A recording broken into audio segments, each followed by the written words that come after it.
All right, hi everybody, welcome back.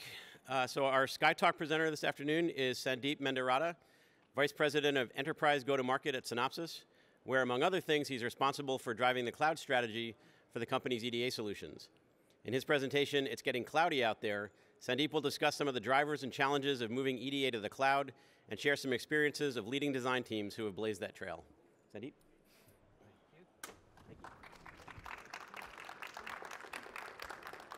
Good afternoon. It's not cloudy out there, it's sunny, I checked. Come on, that was just the first joke. All right, thank you for joining us today. I wanted to talk about what we see happening, the what, the why, and the how, as our customers, a lot of you in the audience, are moving to the cloud. So let me start by talking about what we see happening in the market. What you see up there is a sampling of industries that are being driven by what we at Synopsys call smart everything.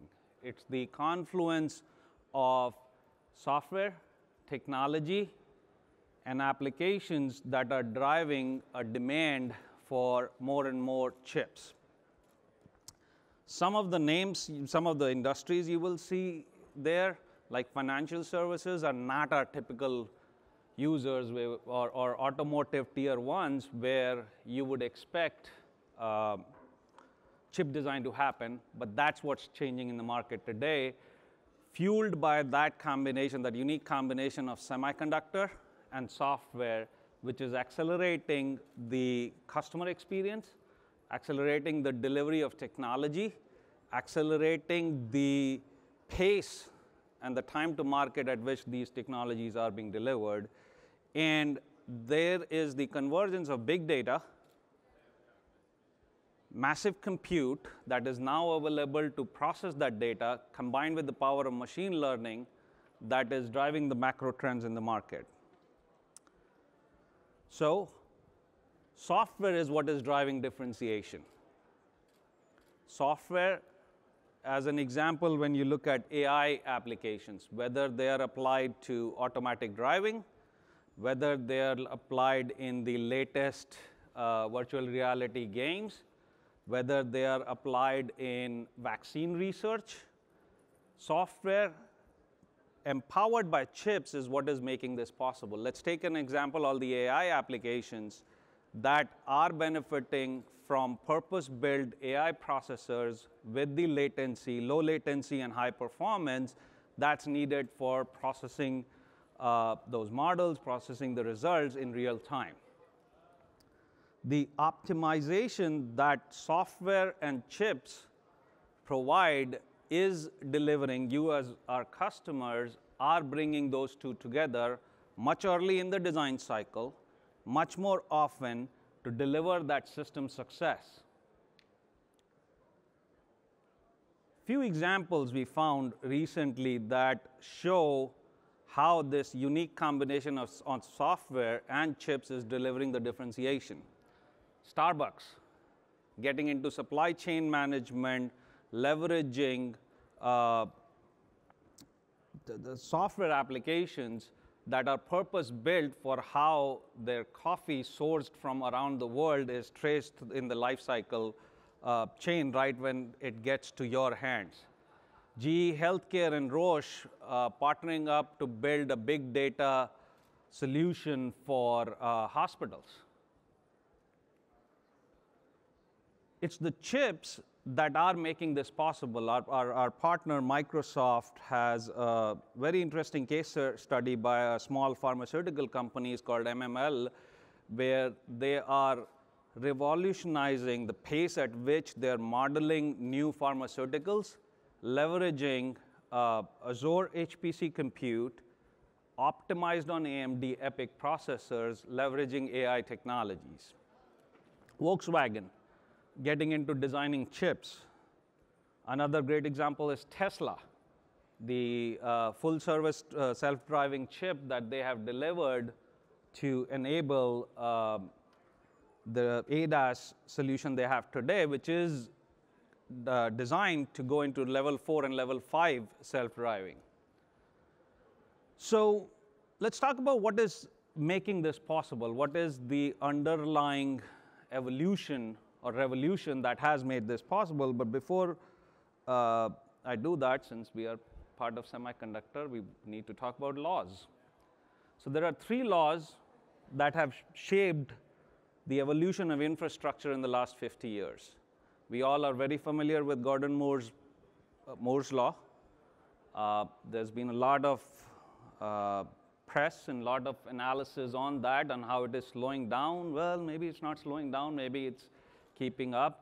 But there are 2 other hypotheses that we look at which are driving this infrastructure revolution.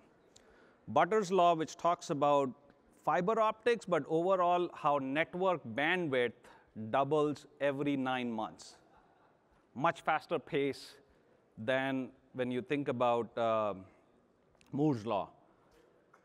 Crider's law, which actually held steadfast till about 2009, and it talked about how storage density reduces, hence the capacity and cost. Capacity doubles, cost halves in about every 13 months. Crider's law kept pace for about 15 years, and in 2009 it slowed down.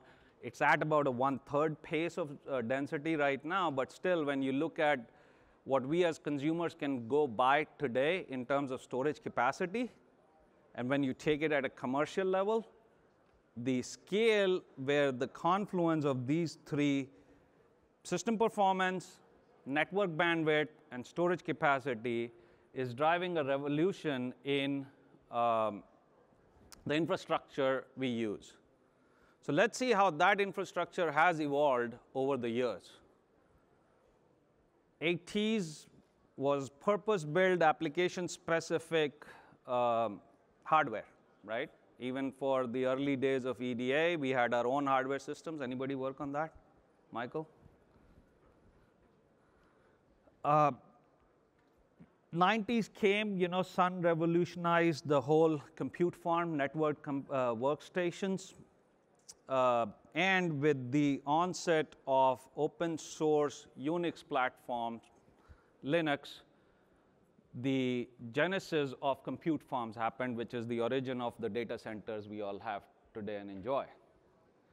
As we got into the 2000s, public cloud came about, right? Amazon led the charge, Microsoft, Google now, and worldwide there are other public cloud providers that took the power of network compute, built it at scale, optimized the operational capacity, which led to a lot of enterprise applications moving to cloud. A lot of revolution in enterprise applications like CRM. A lot of revolution in compute applications like Netflix. Consumer applications.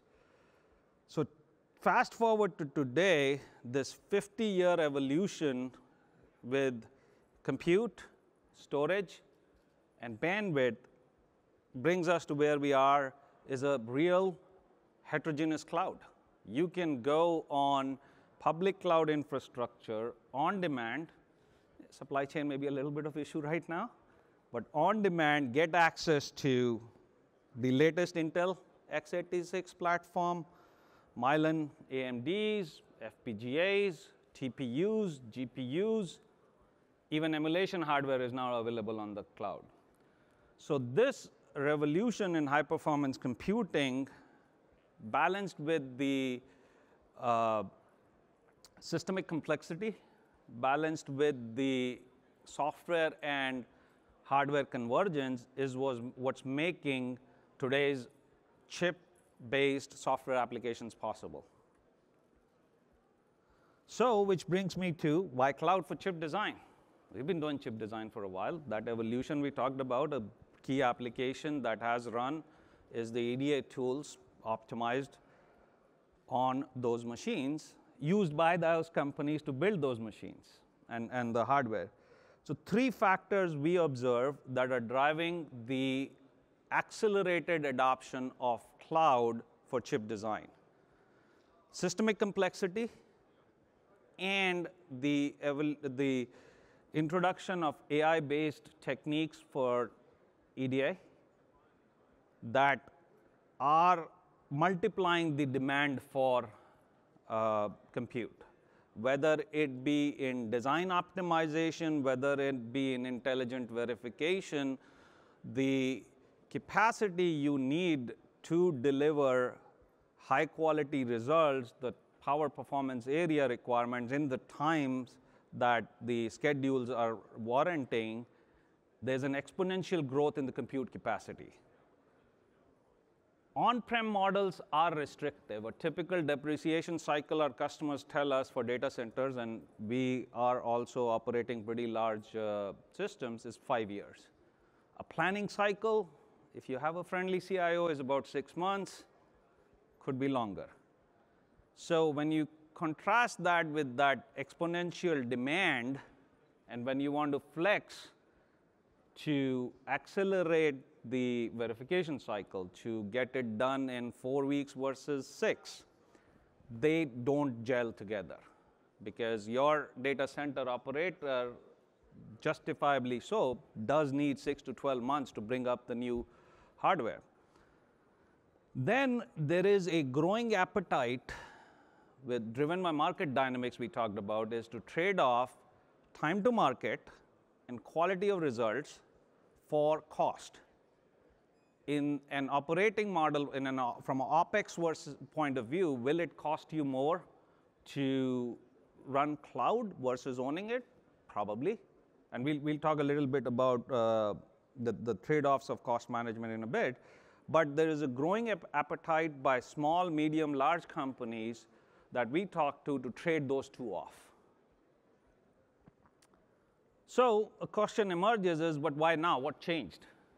Right? Cloud's been, we talked about the onset of public cloud since the early 2010 period. We talked about how capacity and performance has been available. But what is changing now is there's a perfect storm when you combine infrastructure, how fast it's advancing around storage, around performance, around ARM architecture, which gives you a very positive trade-off between power and performance.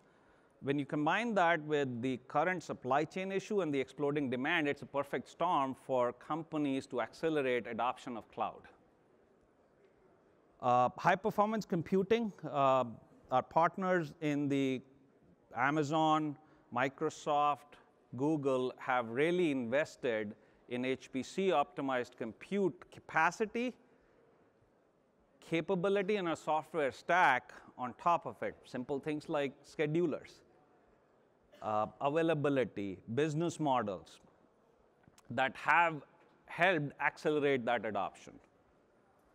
And then the third leg of this tool is the economics of this HPC compute. When you combine it with evolution in business models for software to be available in the same pay-per-use model, has removed the constraints. Not only is the capacity available on hardware, a small, mid-sized company that could have been limited by the number of licenses they planned to buy 2 years back, have evolutions in software business model that makes on-demand possible. So we look at these three combinations as why cloud is accelerating today. So we have a hypothesis. We built this hypothesis talking to a lot of customers like yourself over the last 18 months or so, adjusting our hypothesis based on our learnings, working with our cloud service provider partners. So how cloudy is it going to get? It is San Francisco after all. So that was the second joke. Thank you.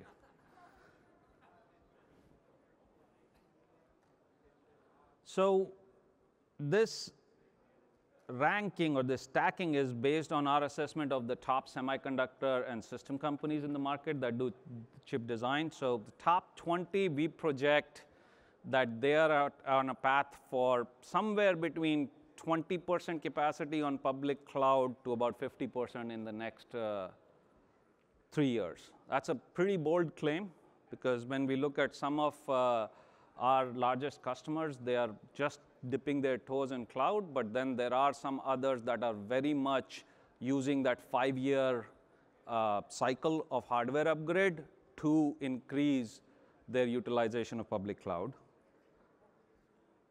The mid-tier market, we project the opposite. We project 50 to 80% capacity in the next 3 years will be on public cloud. And then when you look at startups, emerging groups, or the broader market, startups have a born-in-the-cloud mindset. They do not want to buy one server. They do not want to hire IT resources.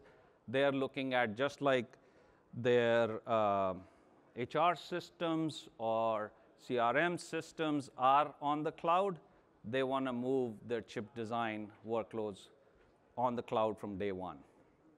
And in the broad market, we observe this accelerated pace of looking at cloud as the transition, whether at a workload level or for full chip design flow level. And we project that that is going to happen in the next 3 years. So the question from the audience is, what do we see it as now? I would say the top 20 is 10 to 20%. Mid-tier is 20 to 30%. Peak workloads, mid-tier are deploying very aggressively, especially to use cloud scale and elasticity. Some workloads, not all. Startups are born in the cloud today. Every startup we talk to, the conversation starts with, what's your cloud offering? What does it cost? How quickly can I adopt it? And I would say this broad market transition is about 1/3 in. That would be my gut check just based on the conversations we've had. Let's talk about what does it take to move your chip design flows on the cloud. I want to talk about some myths, and then I want to talk about reality. Security. My IP is not as secure versus it stays behind my firewall. I know who accesses it. There is a risk of my intellectual property, my design data being exposed. There is a multi-tenant applications, and my software is at my design data is at risk to be exposed on that hardware. Well, Microsoft has a $15 billion investment in cybersecurity. The investments Amazon or a Google puts in cybersecurity surpasses any large company's standalone investment by orders of magnitude. So the cybersecurity investment that they have built into the public cloud infrastructure is at a level that private companies or public companies cannot afford. And then built on top of that, EDA vendors have the shared security responsibility. As we move the applications to the cloud, we are building additional layers of security around multi-factor authentication or application security, logging and monitoring on top of that with a shared responsibility model. Another myth is predictability. I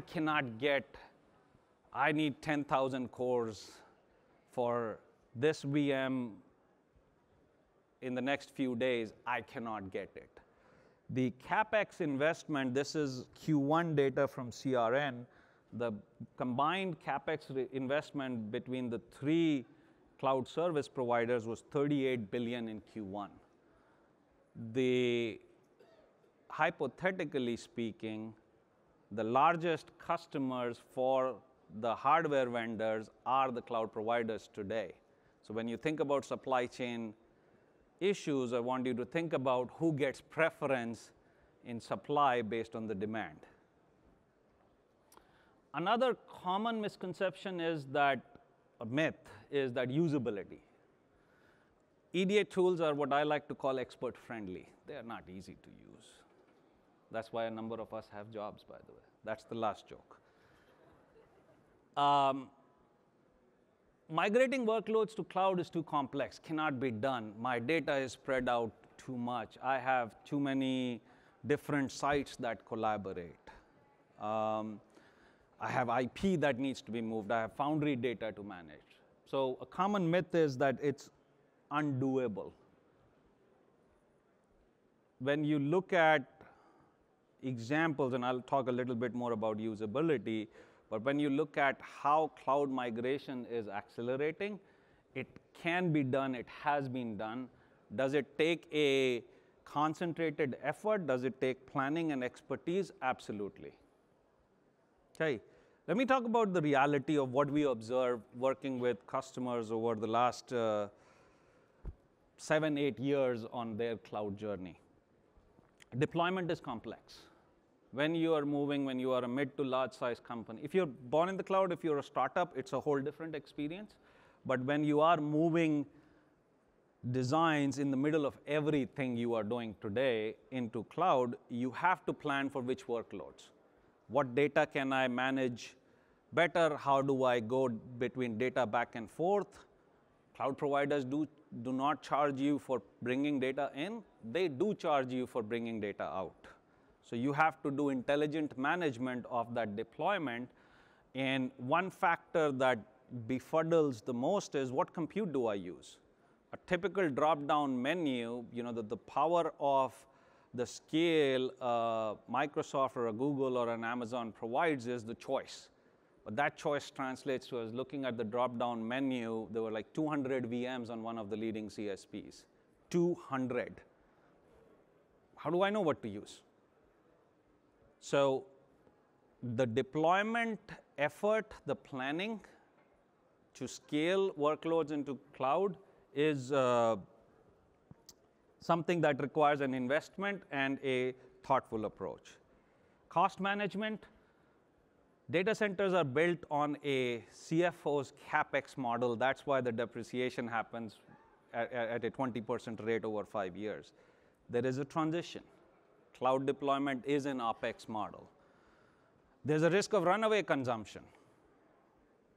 You are self-constrained by what machines are available to your schedulers as managed by your IT. If not managed carefully, you could have runaway jobs, which the cloud providers will of course be happy to service you. And then there is the management of the compute infrastructure between the variety of models that is available. Do you buy reserved instances with multi-year outlook? Do you look at on-demand for burst type? How do you leverage the power of spot or preemptive pricing, which is marketplace-based and gives you a very attractive option to accelerate your verification cycles, for example? And the last but not the least is EDA access. Are the flows cloud optimized? Did I get enough licenses? The business model is too constrained for me to scale and adapt cloud, leveraging the elasticity and the flexibility it gives me relative to the software I'm going to deploy. So 2 strategies we have seen work to deploy chip design workloads on cloud. Bring your own. Work with a cloud service provider. They have the infrastructure, they have the technology expertise and the investments into HPC computing. Work with them, set up an environment. You can go hybrid, carefully managing the workloads split between your own data centers and cloud, or you can go all in. You could cut it for projects, you could cut it down workloads, but a combination could work. Flexibility of managing your own flows, managing your own tool providers, keeping that knowledge in workflows that you have built over time while moving to cloud. The benefit you, of course, get is fully customized flows, workloads, which you can now scale on cloud for elasticity and scalability. Very common, very successful model for peak workloads. The second strategy we have seen is looking at EDA as a service. Looking at how can I get a one-stop solution, tools, flows, infrastructure, support from the same place. There's no on-prem or cloud to manage. This is a very popular model for startups, for emerging companies, for new divisions, for new projects. You can get pre-configured flows. You can get pre-optimized compute. And the benefit you get is now you have the flexibility to focus on what you do best, trading off time to market, quality of results, and cost of results. So with that, since I'm paid by Synopsys, I have to do a plug. They made me do it. So we announced Synopsis Cloud end of March. It's a production solution available today. We believe it's a paradigm shift in chip design enablement. We have optimized it around deployment, around flows, and around infrastructure. So our first model is called BYOC. No brownie points to marketing for that acronym. Bring your own cloud. The flows are managed by the customers. We have close working partnerships, technology development with the 3 leading vendors, where we have deployed and optimized the technology, the underlying algorithms, as well as the business model for these customers. Then we have the industry's first software as a service solution, pre-optimized flows, pre-configured flows, pre-optimized compute, all delivered through a browser in a very familiar environment. We have a close partnership with Microsoft. So from Synopsys, you get tools, you get flows, you get support, and you also get infrastructure. You don't have to do separate contracts. And then we have also enabled Zebu on the cloud when you have smaller use cases, can't deploy the entire emulation infrastructure on your own. We are also enabling emulation as a service on cloud. So net, Synopsis Cloud is a solution that fits anywhere you are in the cloud journey. You can start with BYOC, go to SaaS, go back and forth. First SaaS solution in the industry for mainstream EDA.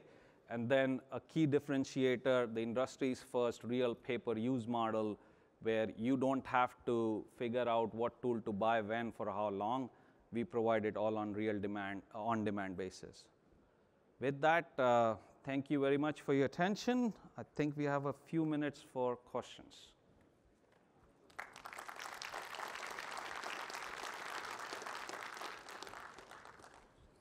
So the question is about the compute. Compute is mostly like a commodity these days. There's no breakthrough technology over there. Whereas even today, right, a lot of simulators and tools, static timing tools, like whether it is Tempest or PrimeTime, there are secret sauce and recipes that are actually kicking in over there. Now, because of that differentiation, if I get into the SaaS model, I assume that you're talking about like a catalog, which is like a pull down, and I can start plug and playing these 2 tools simultaneously or parallelly, right? So how are these vendors actually working together? Because now it might be no more a differentiator for the big 3 or big 4 companies. So what's the game plan over there from the EDA point of view, and how to use the SaaS model? Okay. So there is secret sauce in the heuristics algorithms themselves, right? When you look at a static timing versus a physical verification versus a simulation, there is different approach on how to use compute, right? More cores, multi-threaded or distributed, more memory, things like checkpoint restore capability. So there is secret sauce in each of the tools that is optimized to the underlying compute. So that's one dimension to your answer, your question. The second part to it is affordability. Is how much capacity can I get for the period I needed, because a lot of these tools are bursty. The third aspect, which I think what you talked about, is how are the CSPs differentiating. Right. So I would answer that from my perspective is it's a hybrid. So there is a commoditization for the core, and there is no differentiation. When you get into higher end servers and the storage is an additional, very important part of the chip design flow. They are optimizing whether you look at availability of GPUs. Right? We have a solution with PrimeSim, which is delivering 3 to 5x better performance on GPUs. You don't need to go build a GPU data center. So I would say the vector at which the CSPs, and some of them are here, I would encourage you to talk to them, they are going down the dimension of advanced compute and storage optimized for the HPC workloads, while the commodity aspect, as you rightfully said, that's just a commodity. I don't care which one is it.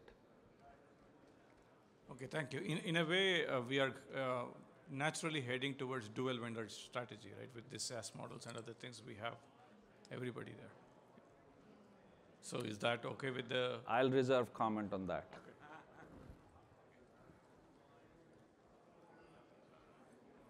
I didn't follow what the ZeBu option was. Your first two, bring your own cloud and the SaaS, corresponded to the two strategies you said. What was the ZeBu? ZeBu is essentially the emulation available on a shorter period basis, hosted and managed by us on cloud. So you don't have to buy the machine, install the machine, run the machine. We'll do it for you. You'll have virtual access to it, and it's available in shorter periods. So it's an affordability, accessibility, installability play. So is it a subset of SaaS then? No, it's a separate deployment because ZeBu is purpose-built emulation hardware that we manage. Ah, okay. That's the key. It's your hardware. It's our hardware. I got it. ZeBu is our emulation boxes.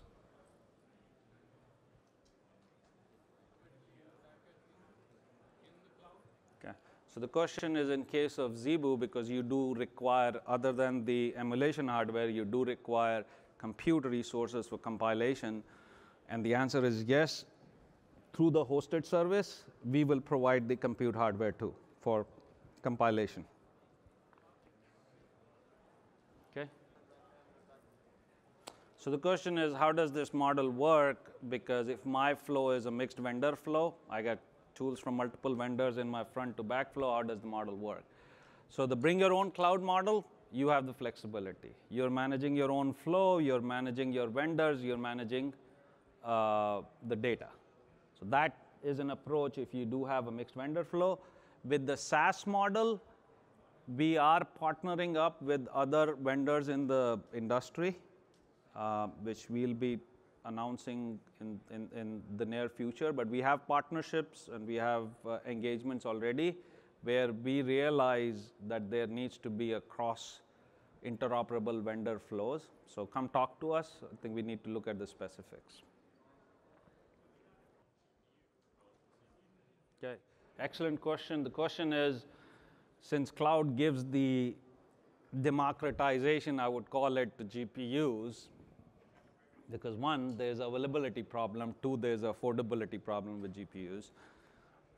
Is there a effort to optimize tools on GPUs? So absolutely, we have a few projects, but one production solution that is available is in the circuit simulation space, which is optimized specifically for GPUs. Sorry. There's about a 3 to 5x performance median gain that we have seen with GPU deployment, and very cloud friendly. I'm sorry, can you either step up? I can't understand the question. Cost. So there's two costs: infrastructure and software. Infrastructure costs, CSPs have invested a lot in business model, right? Cloud by definition is a pay-per-use on-demand model, but CSPs do have optimizations on how to make that more affordable. It is a trade-off between how much you use and what you pay on a unit basis. There is innovations that the cloud service providers are driving around capacity. So there's spot pricing, which can be, I think, on a list basis, like a dime on the dollar rate for CPU capacity. So spot is an increasingly attractive model for workloads for like verification, physical verification, characterization, to be used. That's one dimension of managing cost. The second dimension that we do believe Synopsys is disrupting, we have made a number of tools available on a by the hour or by the minute model in a couple of cases. So that makes it much more affordable to run 10,000 verification jobs over 2 hours versus buying 10,000 licenses or buying 100 and sequencing them serially. So 2 vectors for cost management, the business model innovations that CSPs provide, and then the flexibility that we are providing with the pay-per-use model.